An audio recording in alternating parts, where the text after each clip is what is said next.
Halo teman-teman, terima kasih telah menonton di channel kami yaitu Tetrahedron. Bagaimana kabar teman-teman semua? Saya harap teman-teman pada baik-baik saja ya. Nah, teman-teman, di sini kita akan membahas mengenai reaksi-reaksi yang terjadi pada senyawa alkohol atau alkanol, yaitu reaksi dengan logam, reaksi dengan basa sangat kuat, reaksi substitusi, reaksi dehidrasi atau eliminasi, reaksi esterifikasi, reaksi oksidasi, dan yang terakhir, reaksi reduksi. Jadi teman-teman, stay fokus dan saya yakin kamu pasti bisa.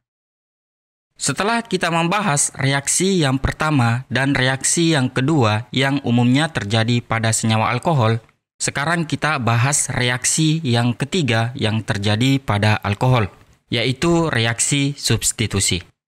Reaksi substitusi adalah suatu reaksi penggantian gugus fungsi pada senyawa kimia tertentu dengan gugus fungsi yang lain. Karena kita tahu alkohol itu memiliki gugus fungsi OH atau gugus fungsi hidroksi. Gugus fungsi hidroksi yang ada pada alkohol itu dapat diganti dengan atom halogen Cl, Br, dan I dengan cara mereaksikan alkohol dengan beberapa reagen berikut. Yang pertama bisa menggunakan asam hidrogen halida, HCl, HBr, dan HI. Yang kedua dengan menggunakan fosforus halida, yaitu PX3, PX5, P'-I2. Kemudian yang ketiga bisa menggunakan tionil klorida, SOCl2. Dan yang terakhir bisa menggunakan tosil klorida. Nah, ion halida yang ada pada keempat reagen ini itu bersifat nukleofil dan dapat mengganti gugus hidroksi meskipun gugus hidroksi yang ada pada alkohol merupakan gugus pergi yang sangat buruk. Kenapa? Karena gugus hidroksi itu lepas sebagai basa yang sangat kuat. Nah, bagaimana cara mengganti gugus hidroksi yang merupakan gugus fungsi yang buruk dengan ion halida yang merupakan nukleofil yang tidak terlalu kuat? Nah, saya harap teman-teman bisa mengikuti video ini sampai selesai. Dalam larutan asam, alkohol itu dapat mengalami reaksi substitusi. Tidak seperti alkil halida yang lain, alkohol tidak tersubstitusi dalam larutan netral ataupun basa. Dalam larutan asam ini, yang saya maksud adalah alkohol direaksikan dengan hidrogen halida. Hidrogen halida yang kita bahas di sini yaitu HCl, HBr, dan HI.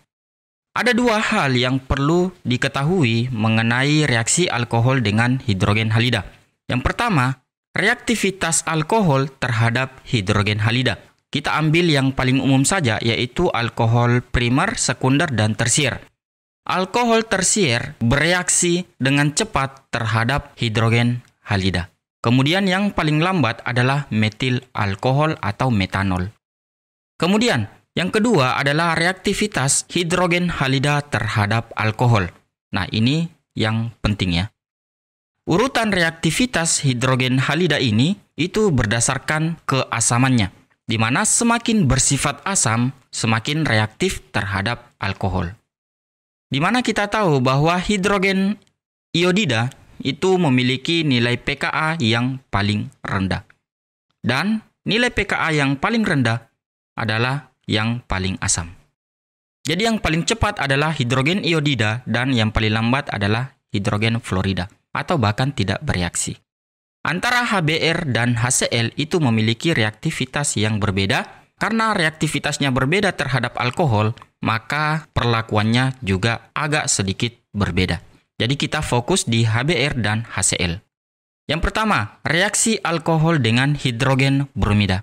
Alkohol primer, sekunder, dan tersier itu dapat bereaksi dengan hidrogen bromida, menghasilkan alkil, bromida, dan juga air.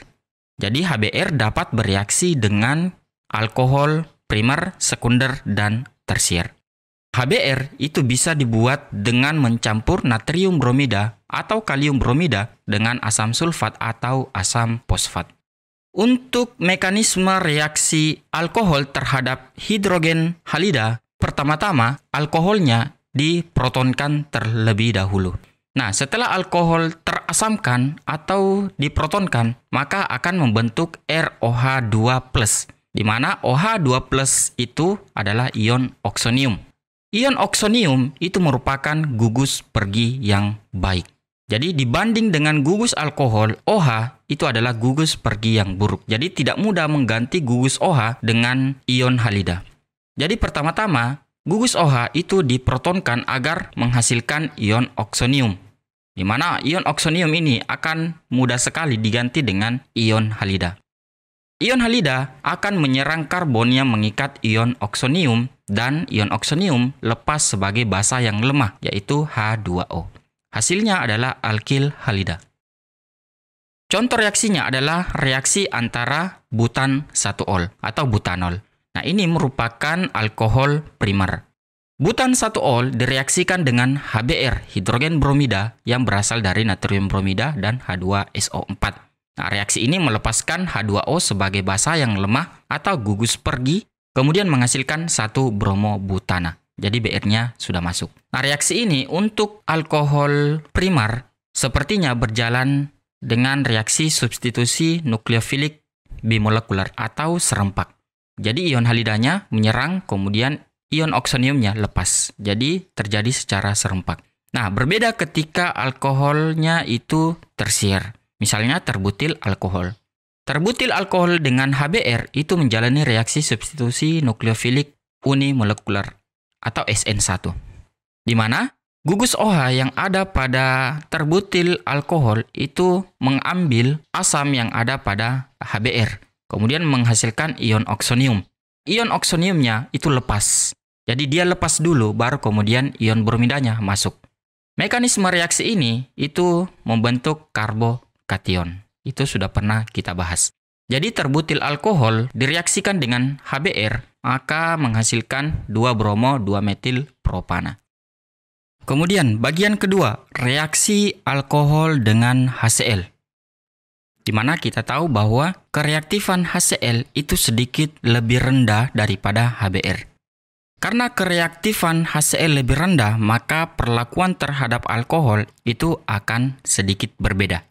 Alkohol primer dan sekunder tidak bereaksi dengan HCl, tidak seperti dengan HBr yang bereaksi ke seluruh jenis alkohol. Nah, HCl hanya bereaksi dengan alkohol tersier saja. Jadi alkohol tersier dapat bereaksi dengan HCl dengan mekanisme yang sama dengan HBr. Nah, bagaimana cara agar HCl dapat bereaksi dengan alkohol primer dan sekunder? Itu diperlukan katalis asam Lewis, misalnya ZnCl2. Ini biasa disebut dengan reaksi Lucas, yaitu campuran HCl dengan ZnCl2. Nah, contohnya adalah seperti ini. Propan 1-ol atau alkohol primer bereaksi dengan HCl dengan bantuan katalis asam akan membentuk 1-kloropropana. Kemudian membentuk ZnCl2OH-. Kemudian bagian sekunder, misalnya propan 2-ol dengan HCl akan menghasilkan 2-kloropropana dengan OH ZnCl2-. Nah, inilah yang disebut dengan reaksi Lucas, yaitu campuran HCl dan ZnCl2. Jadi teman-teman harus bedakan antara HCl dengan HBr. Untuk mekanisme reaksinya, kita akan buatkan di video terpisah mengenai reaksi HCl dengan alkohol primer dan juga sekunder. Selain hidrogen halida, HCl, HBr, dan HI, terdapat reaksi halogen yang lain yang bisa mengubah alkohol menjadi alkil halida. Kita lihat yang pertama, yaitu fosforus halida, baik PX3 atau fosforus trihalida atau fosforus pentahalida. Fosforus halida itu berguna untuk mengubah gugus fungsi hidroksi dari alkohol menjadi alkil halida. Fosforus halida biasanya bekerja sangat baik terhadap alkohol primer dan sekunder, tetapi tidak terhadap alkohol tersier. Contoh dari fosforus halida adalah PBr3 atau fosfor tribromida, fosfor triklorida, dan fosfor pentaklorida. Selain itu, ada juga campuran fosfor dan iodin, P-I2. Contoh reaksinya adalah neopentil alkohol. Ini nama trivial ya. Neopentil alkohol itu merupakan alkohol primer, di mana gugus alkoholnya terikat pada karbon yang mengikat satu karbon yang lain. Neopentil alkohol itu bereaksi dengan fosfor tribromida, menghasilkan neopentil bromida dan juga asam dibromofosfinius. Inilah reaksi pembentukan alkil bromida dari alkohol dengan PBr3. Reaksi antara alkohol dan PBr3 itu sama dengan alkohol dengan PCl3 ataupun PCl5. Nah, yang berbeda adalah campuran fosfor dan iodin terhadap alkohol. Untuk menghasilkan senyawa alkil iodo, umumnya itu menambahkan iodida ke dalam campuran alkohol dan juga fosfor merah. Nah, contoh reaksinya adalah heksadekan 1-ol yang bereaksi dengan campuran fosfor dan iodin. Kemudian menghasilkan 1 iodo heksadekana. Jadi, inilah salah satu cara untuk menghasilkan alkil halida dari alkohol dengan menggunakan fosfor halida. Selain menggunakan fosforus halida untuk membentuk alkil halida dari alkohol, juga bisa menggunakan tionil klorida atau SOCl2. Tionil klorida itu sering juga digunakan untuk mengubah alkohol menjadi alkil klorida. Produk samping pembentukan alkil halida itu adalah gas belerang dioksida dan juga HCl. Nah, keduanya dalam fase gas dan akan menguap meninggalkan reaksi sehingga akan berlangsung secara satu arah saja atau tidak bolak-balik atau irreversible. Penggunaan tionil klorida untuk mengubah alkohol itu biasanya dipadukan dengan basa piridin atau basa amina tersier. Tujuannya, baik piridin atau amina tersier itu untuk mengambil kelebihan H+ dari dalam campuran reaksi. Di mana rumus umumnya yaitu alkohol bereaksi dengan tionil klorida. Hasil reaksi alkohol dan tionil klorida, jika kita lihat dari mekanisme reaksinya, akan membentuk ester anorganik, di mana ester anorganik itu merupakan gugus pergi yang baik. Di sini kita tidak perlihatkan, nanti akan kita perlihatkan di video mekanisme reaksinya. Jadi alkohol bereaksi dengan tionil klorida akan menghasilkan alkil klorida. Kloridanya berasal dari tionil klorida. Selain alkil klorida akan dihasilkan juga sulfur dioksida atau belerang dioksida dan juga HCl. Karena keduanya merupakan dalam bentuk gas dan apabila reaksinya secara terbuka, maka gas sulfur dioksida dan HCl akan menguap dan meninggalkan satu produk yaitu alkil klorida. Contoh reaksinya adalah propan 1-ol atau propanol. Propan 1-ol direaksikan dengan tionil klorida dengan adanya piridin atau basa piridin, maka akan menghasilkan 1 kloropropana. Selain itu, juga dihasilkan gas belerang dan juga HCl. Fungsi piridin itu akan mengambil H+ yang ada pada alkohol nantinya jika telah bereaksi dengan tionil klorida. Selain menggunakan tionil klorida, terdapat satu reagen halida yang lain, yaitu tosil klorida, yaitu TsCl, di mana prosesnya disebut dengan tosilasi. Alkohol itu dapat dikonversi menjadi tosilat, di mana tosilat ini merupakan gugus pergi yang sangat baik. Kemudian, setelah membentuk tosilat, itu kemudian dilanjutkan dengan substitusi ion halida. Ion halidanya berasal dari tosil klorida. Nah, biasanya menggunakan jalur SN2 atau substitusi nukleofilik bimolekuler yang reaksinya terjadi secara serempak atau sekaligus. Ini biasanya menggunakan reagen tosil klorida seperti yang ada pada gambar di samping. Tosil klorida disingkat menjadi TsCl. Seperti dengan tionil klorida, itu membutuhkan basa piridin. Contoh reaksinya adalah reaksi antara butan 2-ol dengan tosil klorida dengan adanya piridin. Nah, reaksi ini akan menghasilkan sekunder butil tosilat. Nah, ini yang disebut dengan alkil tosilat. Gugus tosilat ini merupakan gugus pergi yang sangat baik. Karena merupakan gugus pergi yang sangat baik, maka dapat dengan mudah diusir oleh ion bromida yang ada pada natrium bromida. Pengusirannya itu berdasarkan reaksi SN2. Jadi ion bromida akan menyerang langsung ke karbon yang mengikat gugus tosilat.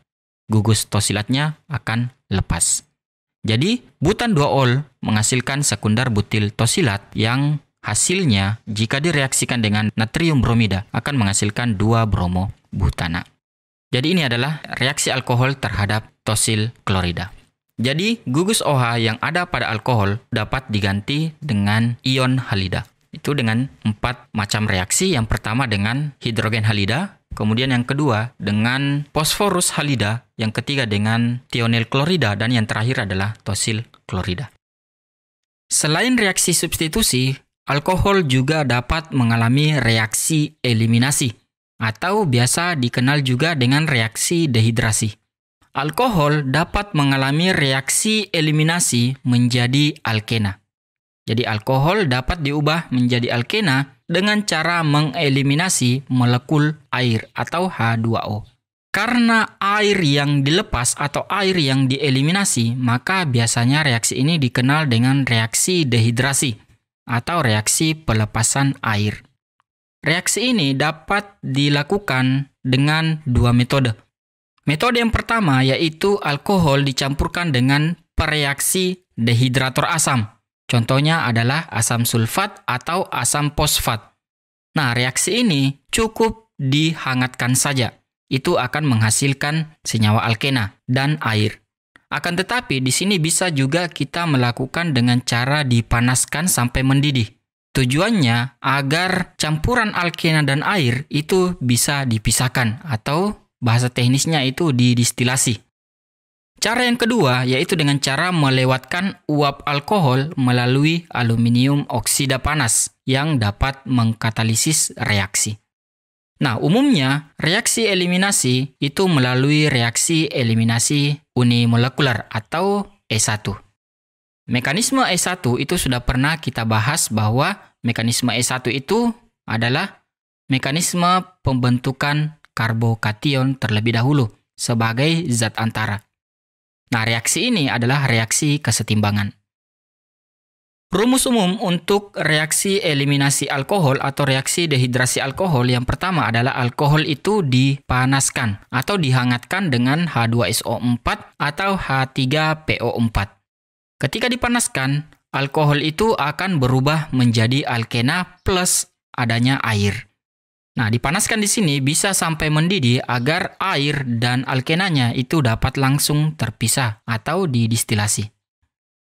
Kita lihat contohnya yang pertama ada alkohol tersier, di mana namanya ini adalah tersier butil alkohol atau terbutil alkohol. Di mana alkohol tersier ini ketika dicampurkan dengan H2SO4 kemudian dihangatkan akan menghasilkan senyawa 2-metil prop 1-ena, kemudian ditambah dengan air. Kemudian contoh yang kedua adalah sikloheksanol. Sikloheksanol ini merupakan alkohol sekunder. Alkohol sekunder sikloheksanol ini itu dipanaskan dengan H2SO4 akan menghasilkan sikloheksena dan H2O. Contoh yang pertama membahas tentang alkohol tersier dan contoh yang kedua adalah alkohol sekunder. Ini tentu saja akan berbeda.